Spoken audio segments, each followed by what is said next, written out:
Buenos días, tengan todos ustedes. Soy el doctor Oscar Valencia, coordinador de este espacio de educación médica continua. En nombre de la Escuela de Medicina y Ciencias de la Salud del Tecnológico de Monterrey, les doy la más cordial bienvenida a nuestra sesión académica de pediatría. Hoy tenemos la segunda sesión del módulo de marzo, de las tres que tendremos.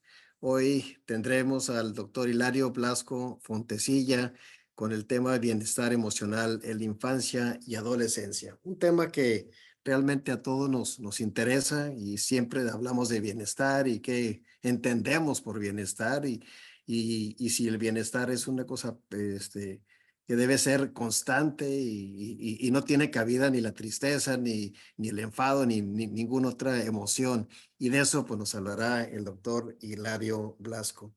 Me voy a permitir dar una pequeña reseña de la extensa trayectoria del doctor Blasco. El doctor Hilario Blasco Fontecilla es psiquiatra de la infancia y adolescencia. Es director médico de MOTI y director académico de UNIR ITI. Está acreditado como profesor titular de la ANECA. Asimismo, es fundador del startup Agaclia Solutions, centrada en el desarrollo y comercialización de complementos alimentarios y tecnologías para mejorar la salud humana. Es autor de 4 libros, más de 50 capítulos, 100 artículos indexados en revistas de gran impacto como World Psychiatric, Molecular Psychiatry y Journal of Clinical Psychiatry. Ha recibido numerosas ayudas y premios nacionales e internacionales y es un experto en el trastorno de déficit de atención e hiperactividad, tema que tratará la semana próxima. También es experto en conductas suicidias.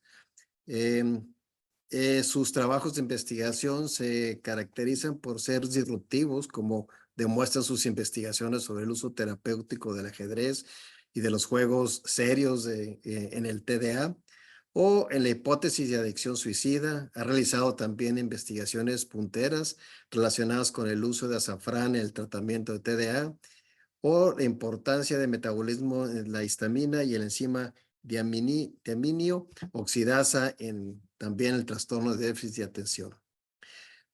Una de las iniciativas clínicas más relevantes en el campo de trastorno de déficit de atención es su libro también que lo ha publicado, que se llama Jaque Mate TDA. Yo ya lo pedí, no me ha llegado, pero yo ya lo pedí. He leído otros libros de él, pero ese todavía no me llega. Y ha sido impulsor de la Asociación de las Familiares de Pacientes con TDA. Sin más, doctor Hilario Blasco, es un honor que estés con nosotros. Adelante. Pues muchísimas gracias, Oscar. Voy a compartir mi pantalla para que puedan ver la presentación. A ver, aquí y a ver. Ahora mismo la magnificaré para que la podamos ver. Pero un momentito.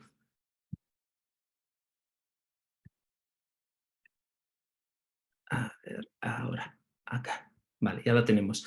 Pues nada, en primer lugar, muchísimas gracias, Óscar, y por ende a la Escuela Universitaria de Medicina y Ciencias de la Salud de Monterrey.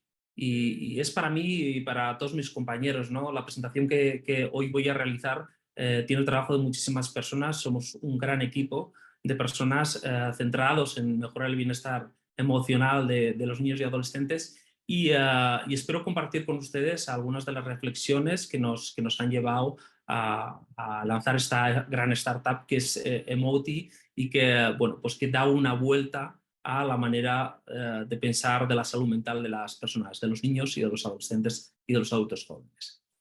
Bien, la presentación no tiene sentido que vuelva a hablar de mí mismo. Muchísimas gracias, Óscar, por la presentación. Y en primer lugar, les quería lanzar la siguiente reflexión. Fíjense lo importante que es el lenguaje, ¿no? Como un término que en inglés es well-being, nosotros lo traduciríamos por bienestar. Pero aquí hay una cosa curiosa del español como idioma. El español tiene el verbo estar, cosa que no sucede en el inglés. Y esto es muy importante porque muchas veces los términos de felicidad y de bienestar se tornan como si fueran sinónimos y son términos parecidos, pero no son equivalentes. ¿Mm? El término well-being, digamos que podríamos decir que el término happiness o felicidad, digamos que está en grandes filósofos del pasado. Es un término que siempre es consustancial al ser humano.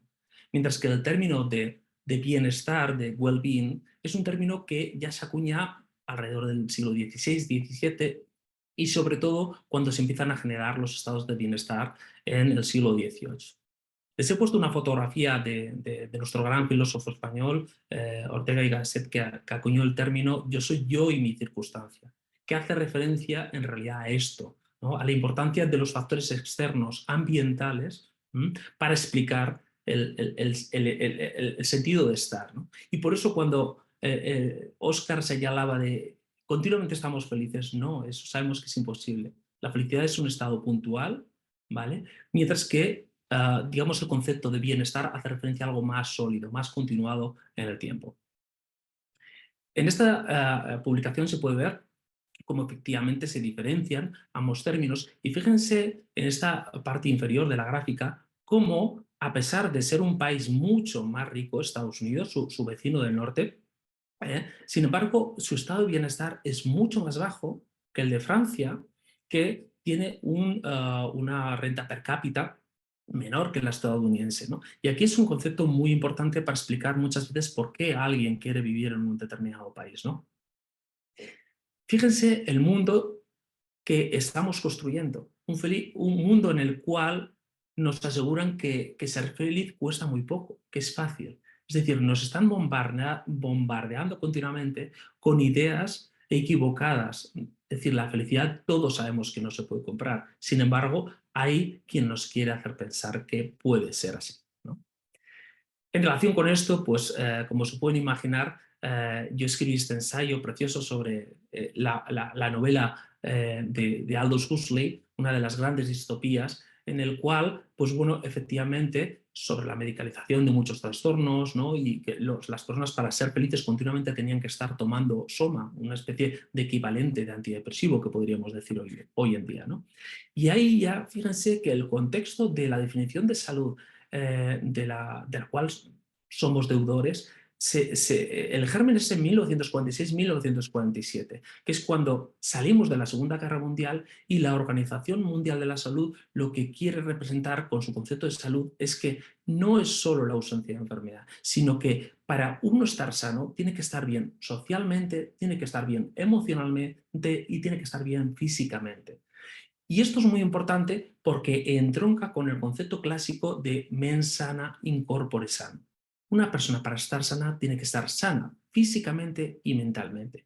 Y fíjense, más de 1.000 millones de personas en el mundo, según la OMS, y probablemente se están quedando cortos, tiene algún problema de salud mental hoy en día.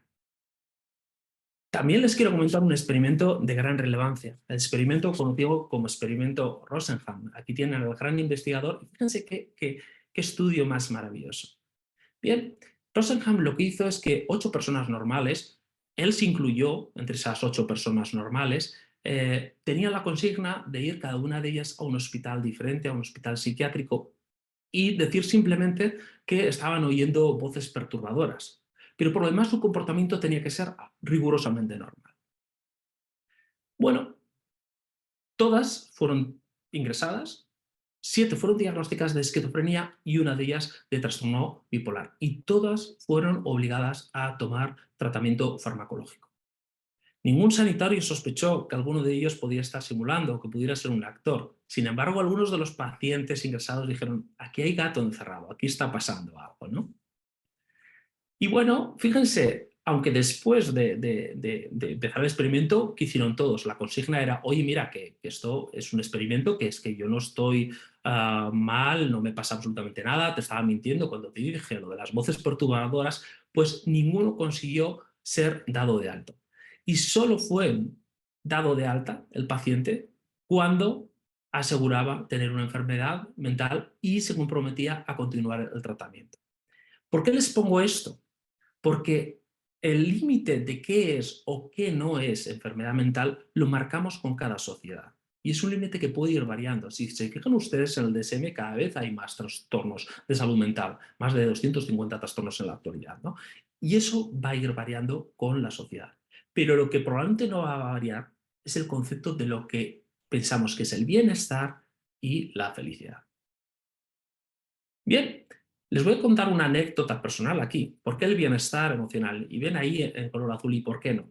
Bien, yo siempre he amado la filosofía y cuando en España tenemos un examen, ahora ya no se llama así, pero era la selectividad, que es importante para luego desarrollar una carrera, la que querías, medicina, lo que fuera, ¿no? Y entonces todos esperábamos, bueno, pues igual nos cae Platón, o Sócrates, Aristóteles. El caso es que no. La pregunta fue ¿por qué?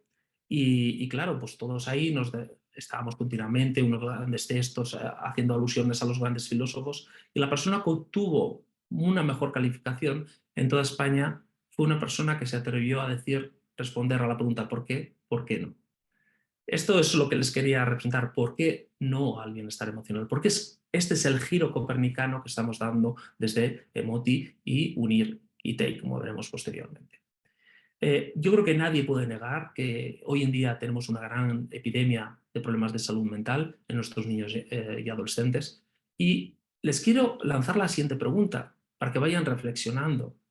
La genética, como veremos posteriormente, no ha variado en el ser humano en los últimos 200.000 años. Ni siquiera bueno, cuando entra la cultura en el ser humano hace 10.000, 8.000 años, ni siquiera ha cambiado nuestra genética. Seguimos siendo cazadores-recolectores. Con lo cual, si no ha cambiado nuestra genética, ¿dónde está la raíz de los problemas de salud mental de los niños y de los adolescentes? Y evidentemente tiene que ver con cambios en nuestras sociedades y en la estructura familiar, como veremos. Les pongo simplemente algunos recortes de diferentes periódicos, de diferentes países, y yo creo que está fuera de toda duda, ¿no? Que hoy en día la gran epidemia de salud mental es en niños y adolescentes. Fíjense, en este estudio nos hablan de que aproximadamente un 14% de los niños o adolescentes tendrían algún trastorno de salud mental. Les puedo asegurar que estas cifras se quedan cortas y van a ver pronto por qué. Estos son datos de España, de un artículo que estamos pendientes de publicar. Y fíjense lo que pasa en los últimos 20 años. Y creo que es importante que en toda la charla reflexionen sobre qué ha sucedido en los últimos 20 años. Les pongo otra experiencia personal. Yo me acuerdo perfectamente de mi primer teléfono móvil, fue un Nokia amarillo de estos grandísimos, año 1999. Creo que todos conocemos el 2001, lo que sucedió en Nueva York. Son eventos que son importantes. Les lanzo la pregunta, ¿cuándo aparecieron las redes sociales? Bien.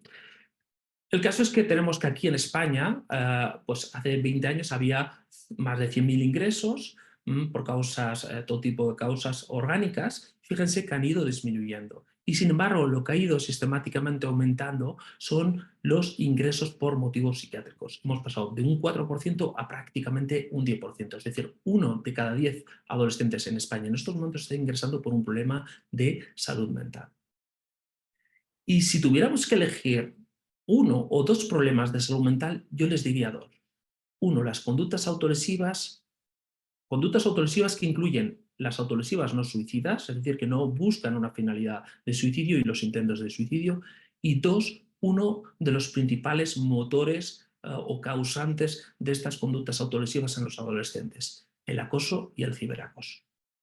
Sabemos que hoy 1 de cada 4 adolescentes en el mundo, lo repito, 1 de cada 4 adolescentes en el mundo va a tener una autolesión en algún momento de su vida. Aproximadamente un 5% tendrán un intento de suicidio.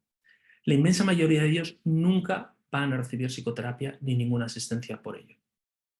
Aquí lo ven representado en este metaanálisis, en el cual, fíjense, las autolesiones no suicidas, más del 20%, estamos hablando del año 2018, estas cifras les puedo asegurar que hoy son mayores, un 5% aproximadamente con intentos de suicidio.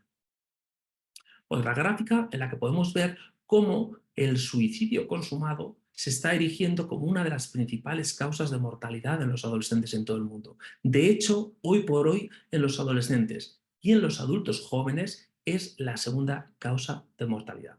Fíjense si esto no es una barbaridad. Sabemos todas las personas que hayan trabajado mínimamente en conductas autolesivas e intentos de suicidio, que el suicidio consumado es 4 veces más frecuente en los varones. Esta diferencia se empieza a ver a partir de la emergencia de las hormonas sexuales con la pubarquia aproximadamente entre los 12 y 14 años, mientras que a la inversa las mujeres son 2-4 veces más propensas a tener intentos de suicidio. Aquí les represento otro de los grandes problemas. Miren, en el año 2011 a mí se me ocurrió una hipótesis maravillosa en Montpellier, en una estancia, una hipótesis que, como las grandes hipótesis, ¿no? Te vienen en los momentos de ocio, ¿no? Y bueno, pues esto era pedaleando de vuelta a casa del trabajo, y entonces se me ocurrió la idea de si las personas con muchas conductas autolesivas e intentos de suicidio podían estar adictas a este tipo de conductas. Y lo que al principio pues parecía como una idea como un poco bizarra, loca, ¿no? Le fui dando forma y lo comprobamos en diferentes poblaciones, tanto en España como en Francia, ¿no? Y terminamos demostrando que efectivamente, por ejemplo, los niveles de beta-endorfina en sangre basales a las 8 de la mañana son estratosféricos en las personas que tienen ese tipo de conductas autolesivas no suicidas e intentos de suicidio. Se multiplican entre 5 a 10 veces. Y este estudio lo realizamos tanto en adultos y luego lo comprobamos en adolescentes. Y los factores eran muy similares, pero con una diferencia.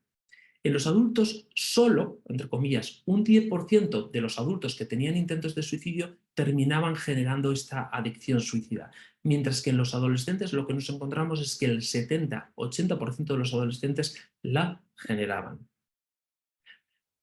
Otra investigación muy importante, y sobre todo para aquellos que sean muy clínicos y vean muchos pacientes, es una publicación muy reciente en la cual vimos que cuando las autolesiones se daban en niños muy jóvenes, pues con 7, con 8 años, la parte buena es que tenemos tiempo para intervenir y evitar el paso a un intento de suicidio. Pero fíjense en esta gráfica de la derecha. Lo que vimos es que a partir de los 12-13 años, cuando un adolescente empieza a tener autolesiones a partir de esa edad, si uno no hace una intervención precoz, lo más probable es que en muy poquitos meses va a haber una transición a un intento de suicidio. Por lo tanto, si conoce algún colega, yo lamentablemente lo he conocido, que defiende la tesis de que bueno, las autolesiones no pasa nada, esto son cosas de niños, esto es como la cosa antiguamente, esto no, es que son cosas de niños. Por favor, no le hagan caso. Una autolesión no suicida es un ámbar en un semáforo, nos está diciendo algo no está bien en ese adolescente, no sabe regular sus emociones y tenemos que ayudarle a regularlas, porque si no lo hacemos, llegaremos al rojo, llegaremos al intento de suicidio.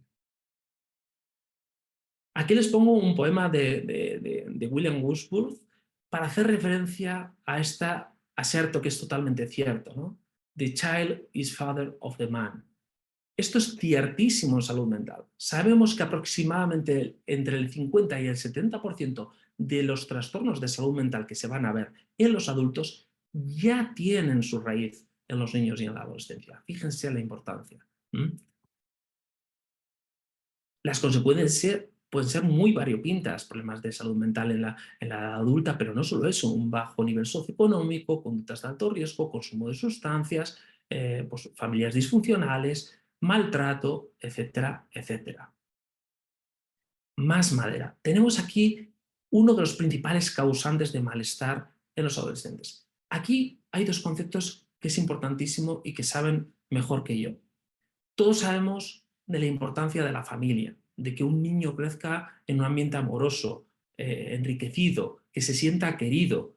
Y todos sabemos que en la adolescencia hay como una especie como de Kit Kat evolutivo, en el cual, de paréntesis evolutivo, en el cual los padres, la familia, pasamos a un segundo plano.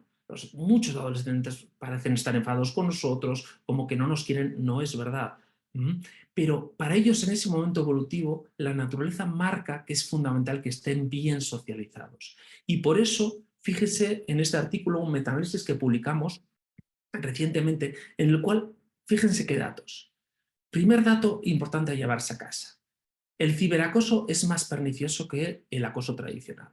Vimos que aquellos chavales que tenían acoso tradicional, un tercio tenían ciberacoso. Pero cuando estudiábamos a la inversa, cuando veíamos los que tenían ciberacoso, 2 de cada 3, prácticamente el 70%, también tenían acoso tradicional.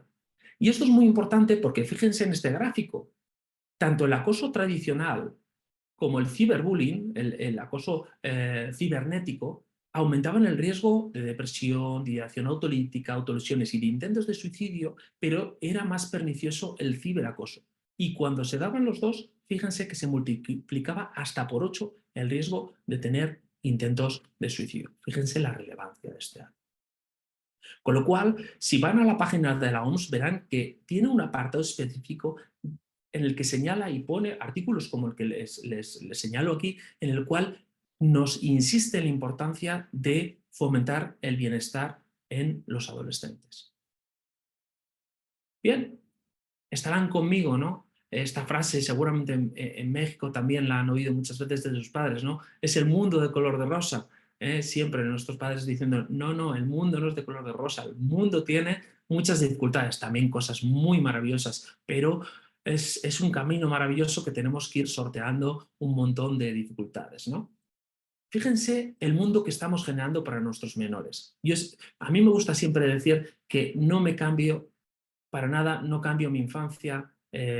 Mi infancia no se caracterizó por la abundancia material. Yo no les podía pedir a mis padres que me compraran una figurita de Star Wars o alguna cosa así. Estaba fuera de toda duda. Sin embargo, recuerdo que era inmensamente feliz, ¿no? Y sin embargo, esa sensación de inmensa felicidad yo no la veo en muchos niños y adolescentes. En muchos sí, pero en muchos no. Entonces, ¿cuál es el mundo que hemos construido los adultos para estos niños y estos adolescentes?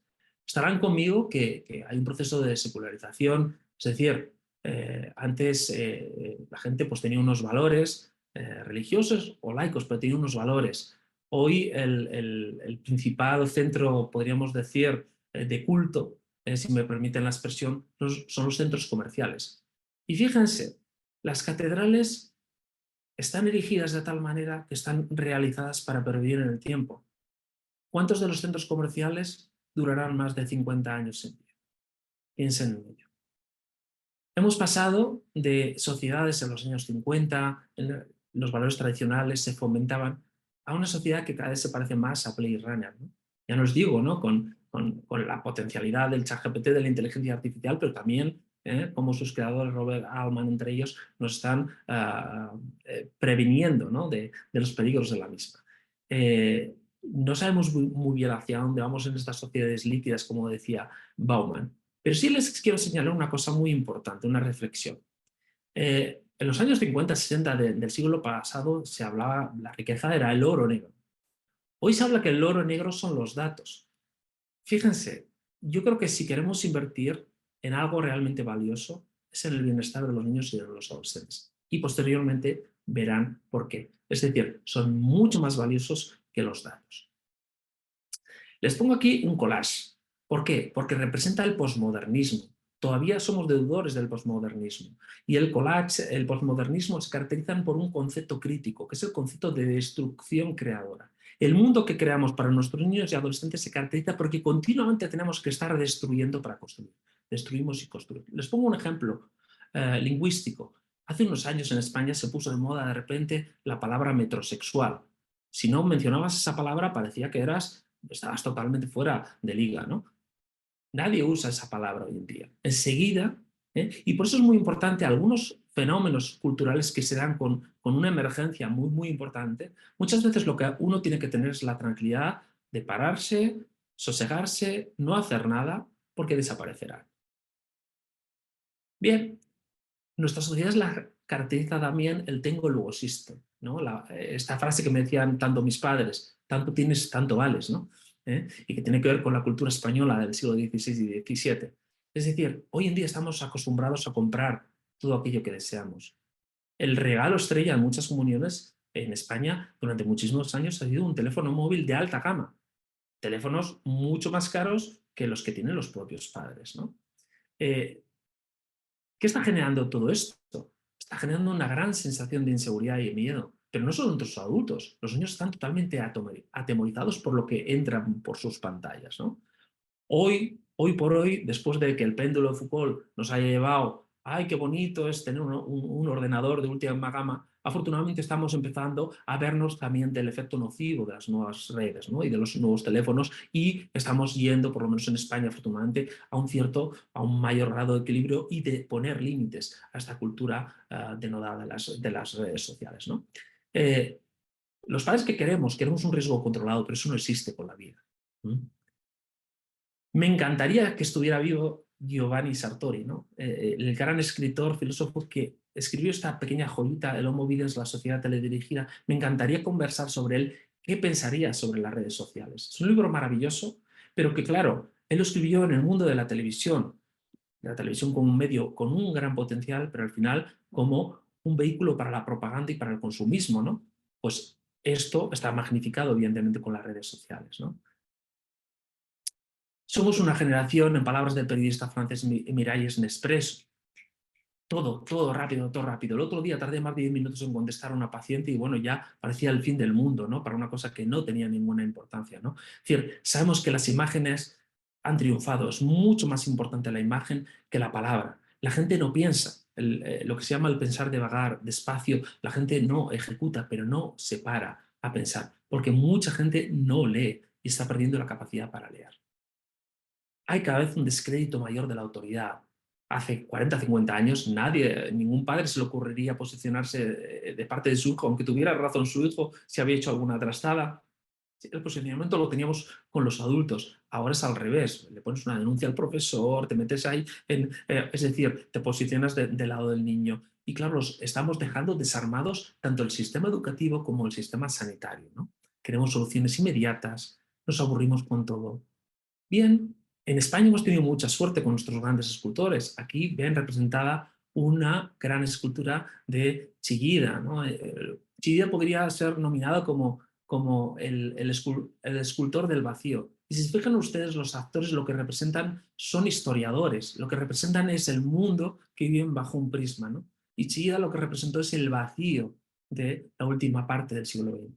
Fíjense, en el año 2012 aproximadamente nosotros empezamos una investigación sobre el concepto del vacío, porque al usar un algoritmo Larsen para picotear y generar una escala novedosa, nos dimos cuenta que la impulsividad, que era, digamos, bajo el modelo de John Mann como lo más importante en las conductas suicidas, nos dimos cuenta que no era relevante y que el gran factor era el vacío. ¿Y cuál fue nuestra sorpresa cuando nos encontramos que nadie conocía lo que era el vacío? Los psiquiatras sabían que era uno de los ítems del trastorno límite de personalidad, pero nadie sabía conceptualizar el vacío. Todo el mundo sabía lo que era el hopelessness, la desesperanza, pero nadie sabía lo que era el vacío. El caso es que hoy en día ya tenemos escalas, afortunadamente, del vacío. Fíjense en esta diapositiva. Lo que les voy a decir es extremadamente, si me permiten la expresión, loco. ¿Cómo es posible que con los medios que tenemos, hoy los niños y los adolescentes se sientan solos? Y les repito, la franja de edad en la cual las personas se sienten solas, abandonadas y vacías, no son los ancianos, son los jóvenes. Tenemos todos los medios para comunicar, pero como decía Giovanni Sartori, no tenemos nada que comunicar. El vacío. Y si generamos sociedades vacías, lo que va a suceder es que vamos a tener individuos vacíos. Yo no he conocido el aburrimiento, muchos de ustedes seguro que tampoco. Si te aburrías, empezabas a jugar una partida de ajedrez, te ibas a jugar al fútbol. La palabra, como psiquiatra infantil, la frase que yo oigo lamentablemente más de los padres de los niños y adolescentes que veo es: mi hijo me está continuamente diciendo, papá, me aburro.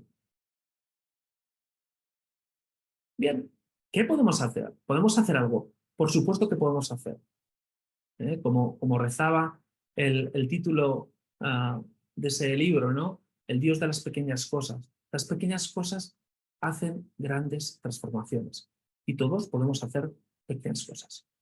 Pequeñas cosas como, por ejemplo, entender que somos como especie, que somos una especie de cazadores-recolectores, que tiene unos 200.000 años de, digamos, como especiación, ¿no? Y que en los últimos 10.000 años ha habido un cambio importante en el que aparece la cultura, el lenguaje, la transmisión de la información. Pero ese cambio todavía no se ha traducido a nuestros genes. Fíjense una cosa importantísima que ha sucedido en los últimos años. Y hay un decalaje entre, es decir, nuestra biología, cuando empieza la menarquia en las niñas con 10, 12 años, cuando empieza la emergencia de las hormonas sexuales en la pubertad de los niños, está totalmente descabalada con su maduración. Es decir, lo biológico, lo sexual va por un lado y la maduración va por otro. Y esto es una de las raíces más importantes de los problemas que estamos viviendo hoy en día. Fíjense esta frase: los jóvenes hoy en día son los tiranos, contradicen a sus padres, devoran su comida y les faltan el respeto a sus maestros. Y dirán, ¿quién será esta persona tan sabia que lo ha dicho? Lo habrá dicho hace 20 o 30 años. Pues esa persona tan sabia fue Sócrates. Hace más de 2000 años, Sócrates decía lo mismo de los adolescentes que vivimos hoy en día. Es decir, la adolescencia es un periodo peculiar, diferente. Fíjense, por introducir un poquito el humor, esa gran defensa que tenemos los seres humanos, ¿no? En el año 2006, Howard Stapleton le dieron el premio en los Ig Nobel, que es un poco como el anverso de los premios Nobel. ¿Y por qué? Porque el hombre hizo un repelente de adolescentes. Fíjense en qué consistía este repelente. Pues básicamente las personas cuando nos vamos haciendo mayores vamos perdiendo la capacidad para oír los tonos agudos. Y entonces lo que hizo este hombre, bueno, pues hago un aparato que emita en esta frecuencia, a los adolescentes les va a molestar y así se van del sitio donde me están molestando y los adultos continuamos, ¿no? O sea, fíjense. Este es un libro maravilloso que les recomiendo a estos dos, El cerebro adolescente, de una neurocientífica, Frances A. Jensen, y este quizás todavía más maravilloso, Wildhood. En Wildhood, las autoras nos cuentan 4 historias de 4 animales en el cual se queda claramente representado cómo en la adolescencia hay una serie de cambios que no solo se dan en la especie humana, no solo se dan en los homínidos, sino que se dan en la mayoría de los mamíferos. Les pongo un ejemplo. Por ejemplo, las focas que sistemáticamente se ponen en riesgo su vida con los tiburones blancos son sistemáticamente las focas adolescentes, ¿vale? ¿Y esto por qué es? Pues la explicación que dan las dos autoras es que probablemente este ponerme en riesgo de la adolescencia, esto intentar saltar estos límites, probablemente es algo que rente a medio y largo plazo. Es decir, que el hecho de que muchos de los adolescentes tengan conductas antisociales, salgan de la norma, este niño, esta niña maravillosa que nunca había roto un plato, que se comportaba fenomenal y de repente se ha convertido en otra pequeña personita, lo que tenemos que entender es que probablemente eso solo va a ser durante 2 o 3 años. Y nosotros nos tenemos que mantener firmes. Firmes, pero no rígidos.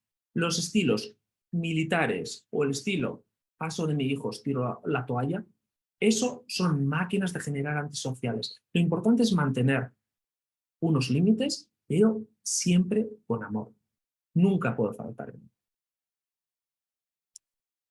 Otra expresión maravillosa de mis padres, ¿no? En España usamos mucho el refranero. Les doy un detalle muy curioso si son pediatras y no son expertos en trastorno del espectro autista. Si a veces tienen un paciente con dudas de si tiene un Asperger, un trastorno del espectro autista, pregúntele 2 cosas. Bueno, uno, si entiende los refranes, si le gustan los chistes, porque generalmente no los entienden. Este tipo de expresiones como contigo pan y cebolla les cuesta mucho entender a un niño con un TEA, ¿no? Entonces, esta expresión maravillosa, si te casas, pues ¿qué piensas? ¿Que todo va a ser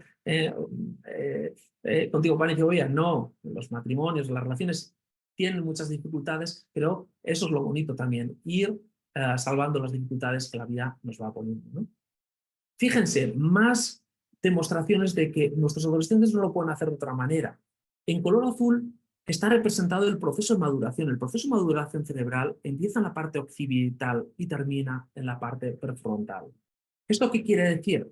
Que hasta que las personas, y esto lo sabemos, ¿no? Hasta que no tienen más de 20, 24 años, no terminan de madurar, con diferencias sexuales importantes.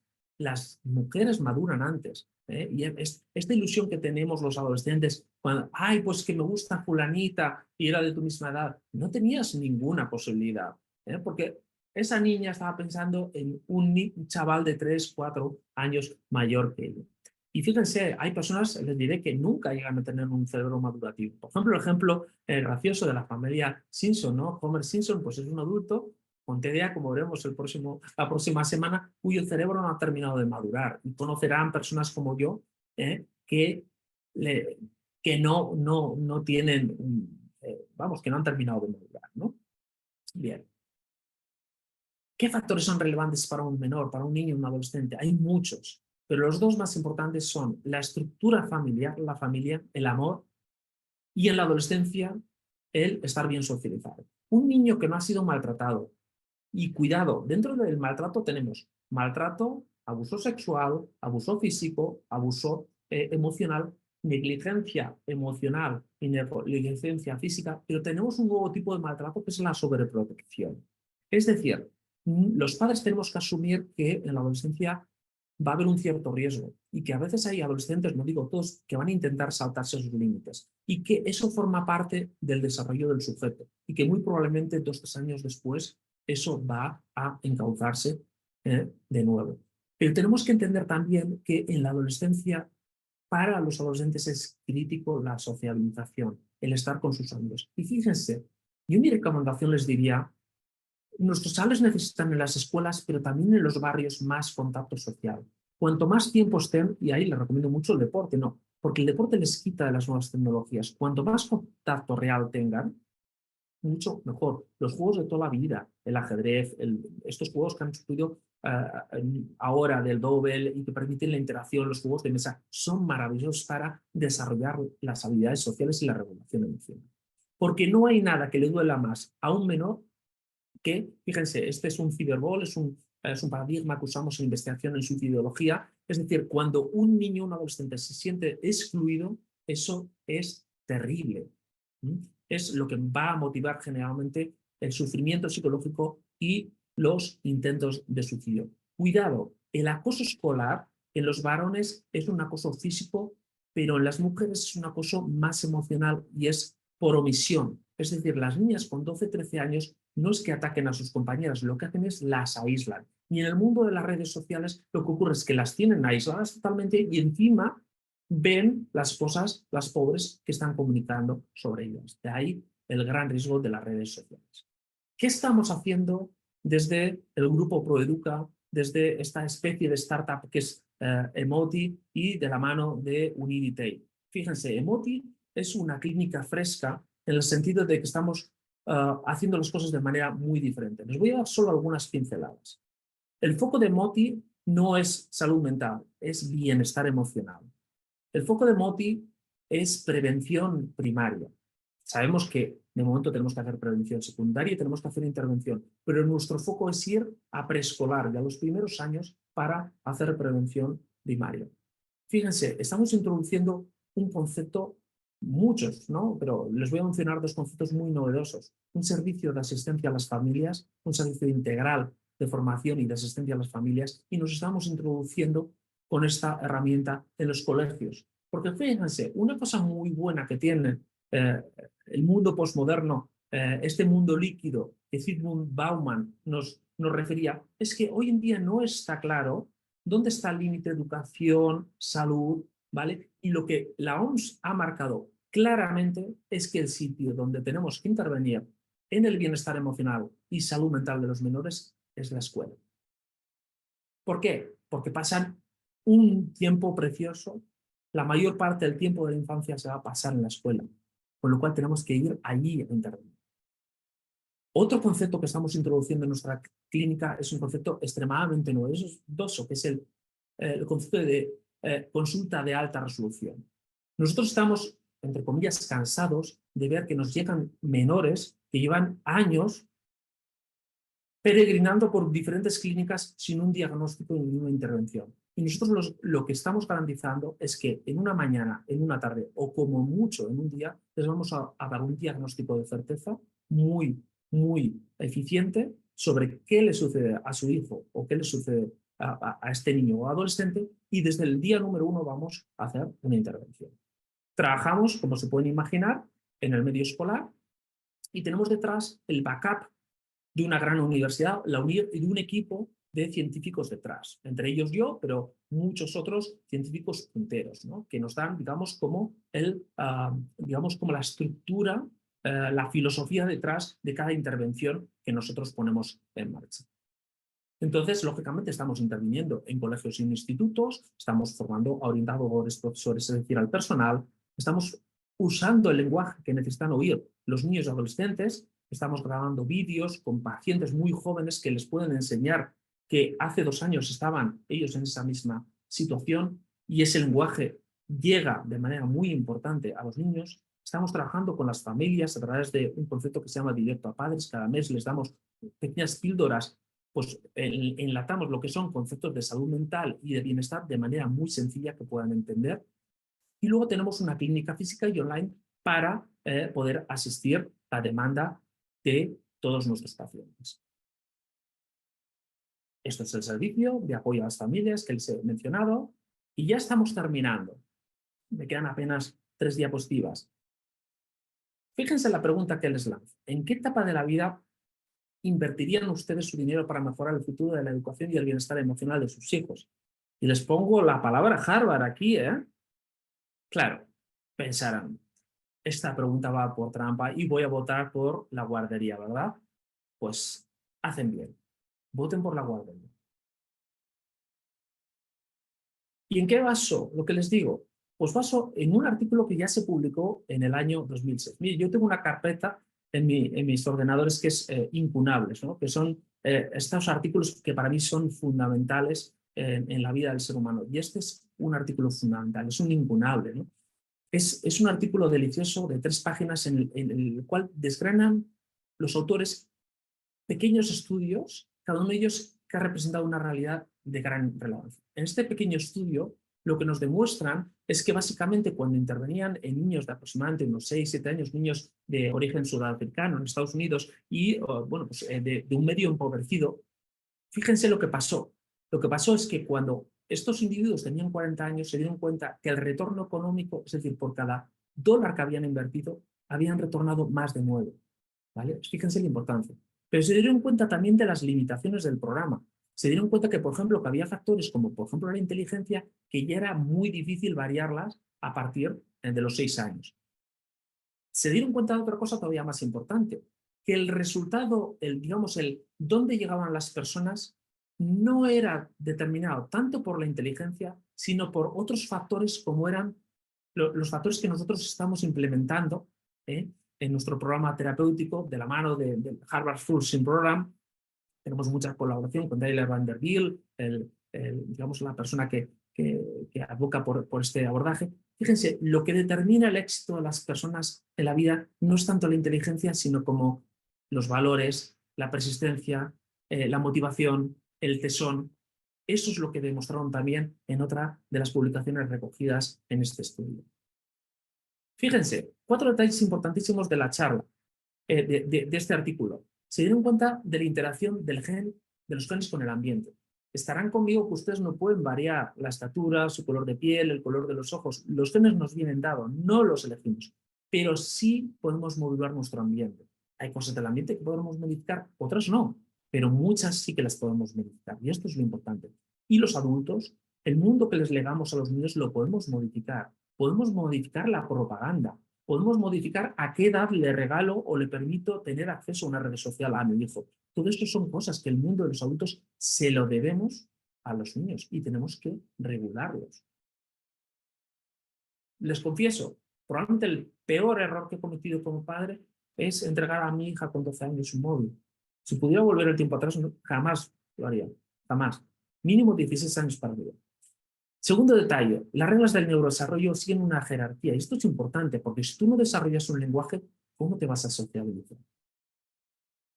Y esto queda representado en que lo que pensamos, las cogniciones, nuestras emociones, lo que sentimos, nuestra sociabilización y nuestro lenguaje es interdependiente. Con lo cual, si tú tienes un niño en consulta que no está desarrollando el lenguaje, igual, imagínate, igual es que tiene tapones. Pero es que, yo lo he visto, niños con tapones que se estaban quedando sordos y 2-3 semanas sordos o con una muy mala audición compromete de manera muy importante el desarrollo del lenguaje. Y si compromete el lenguaje, compromete la socialización de ese niño. Y yo he tenido niños con TEA-like, con trastornos que parecían autismos, que luego no lo eran, ¿vale? Y simplemente era porque tenían tapones, por grandes alergias, mucha cantidad de años. Los periodos sensitivos que abriremos, y fíjense en esta gráfica, es lo que les decía. Lo que demuestran los autores es que el periodo más importante de intervención es el preescolar, luego el escolar y luego ya la etapa universitaria. Importantísimo. Un niño, fíjense, control emocional en fucsia. Un niño que no controle las rabietas antes de los 5 años, podremos decir, Houston, tenemos un problema. Va a ser muy difícil que ese niño controle a partir de los 5 o 6 años, regule sus emociones. Fíjense que los periodos sensitivos, estos periodos son importantísimos para, por ejemplo, si un niño no oye bien, antes de los 4 años, muy probablemente le vamos a causar graves repercusiones en la interacción social, en su socialización, etcétera, etcétera. Y lo mismo pasa pues, con la visión, etcétera, etcétera. Luego, pues con los números, con el pensamiento simbólico, hay cosas que tenemos un mayor margen de intervención. Este es un clásico. El efecto del maltrato. Cuando un niño, ustedes como pediatras, un niño que no crece, tienen que ver si tiene nutrición física adecuada, ¿por qué no está creciendo? Pensarán, puede tener un gen SOX, tiene otra causa por la que no está creciendo, porque si no encuentran una causa física, tienen que pensar enseguida que está siendo un niño maltratado. Eso es lo que suele pasar. Un niño que no crece adecuadamente y no hay una causa física, piensen siempre que es un niño maltratado. Le repito otra vez, lo más importante que podemos hacer es una estructura familiar, unos límites, el ser y crecer en un entorno amoroso. Y el amor exige también de límites. El no permite crecer. Tenemos que decir muchas veces que no. Tenemos que frustrar muchas veces no, pero no porque queramos hacerlo adrede. Si tú quieres que tu hijo no llegue más tarde de las 10 de la noche, pues es a las 10 de la noche. Luego serás flexible. Si llega a las 10 y cuarto, pues hombre, igual no te tienes que enfadar porque ha llegado 10, 15 minutos y tal, sábado, ¿no? Pues llegado 4 horas después, sí, ¿no? Pero fíjense en este experimento, y con esto ya voy a terminar, un experimento clásico, dejarlo, ¿no?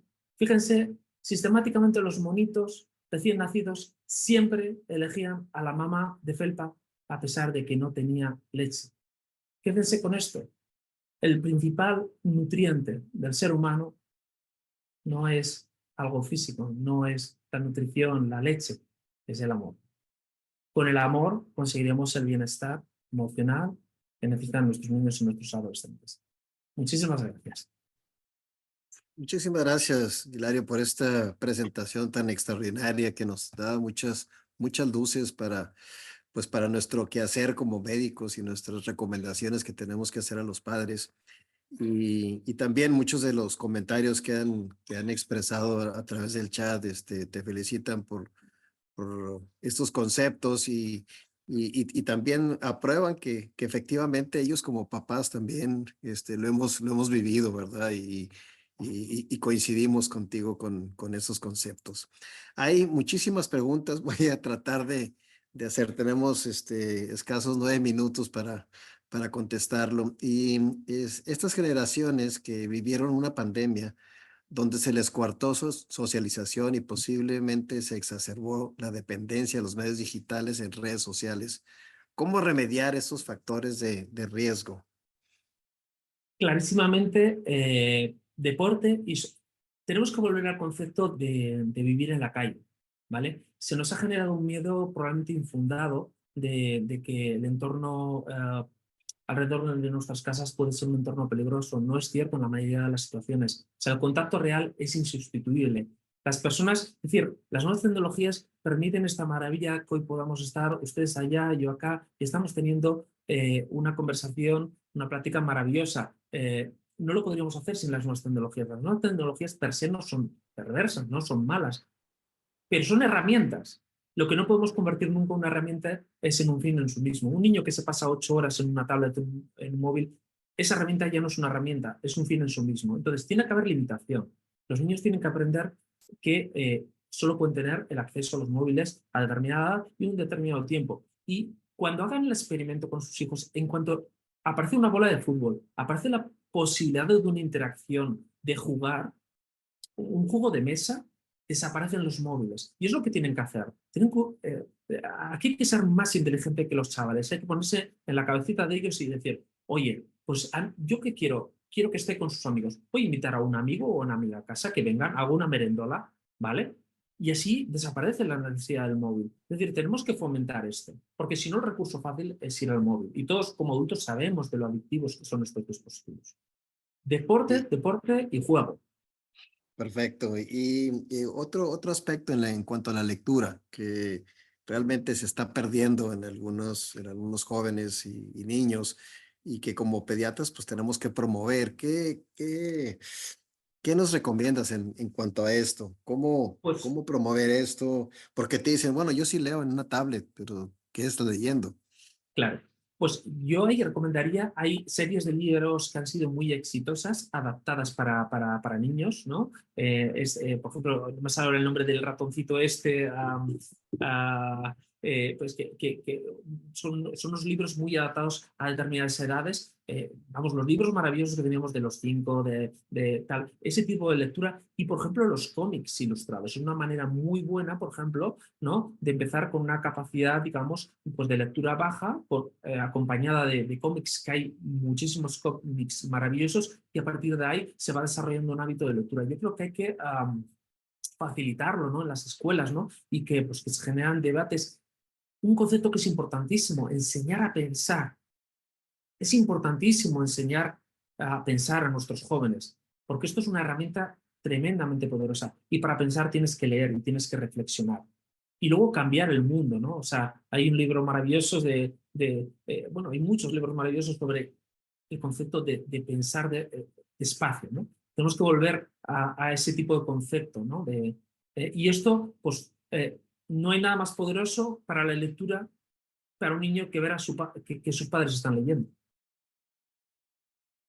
Bien, otra de las preguntas que nos hacen es que si se puede culpar a las generaciones en cuanto al bienestar, ¿hay algún factor epigenético? Este, ¿qué, qué pudieras decirnos?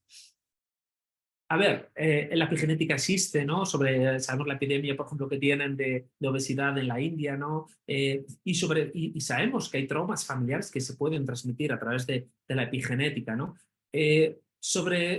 Podríamos decir que puede haber una transmisión sobre una tendencia a tener un carácter más melancólico. Pues, probablemente sí. El ambiente. Miren, en España nosotros tenemos muy claro que la gente de la costa generalmente es gente que tiene un carácter como más suave, ¿no? Y la gente más castellana, más del centro, suele ser más adusta, más seca, ¿no? Es decir, el clima, claro, que cambia nuestra forma de ser, ¿no? Y claro que son variables que pueden tener un factor. Pero bueno, yo creo que lo importante en el bienestar es sobre todo el pensar, ¿no? ¿Qué es importante para el bienestar de las personas, de los niños y de los adolescentes? Y lo que es fundamental es en el entorno familiar un entorno seguro que aporte seguridad, límites y cariño. Y esto va a ser una muy buena base para que posteriormente lo desarrollen en el aspecto social. Y esto es muy importante, los padres tenemos que entender que todas las cosas es como conducir. Cuando te saques el carnet de conducir, conduces fatal, aunque hayas pasado, ¿no? Y vas manejando cada vez mejor. Pues las habilidades sociales es lo mismo. Entonces, si queremos, si un niño tiene dificultades en las habilidades sociales, lo que tenemos que hacer es siempre con amigos.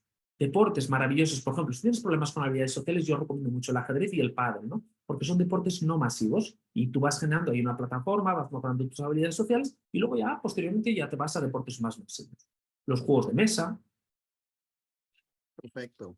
Pues muchísimas gracias, Hilario, por extraordinaria plática que nos has dado muchas luces como tanto como padres como nuestro quehacer como pediatras. Y yo nomás te quisiera pedir sería el último, un mensaje así final que nos pudieras dar a la audiencia, a los pediatras. Sí, yo les diría que dos mensajes.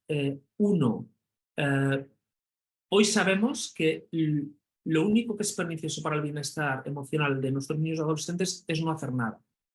Es decir, lo que no podemos hacer es quedarnos de brazos cruzados. Punto número dos.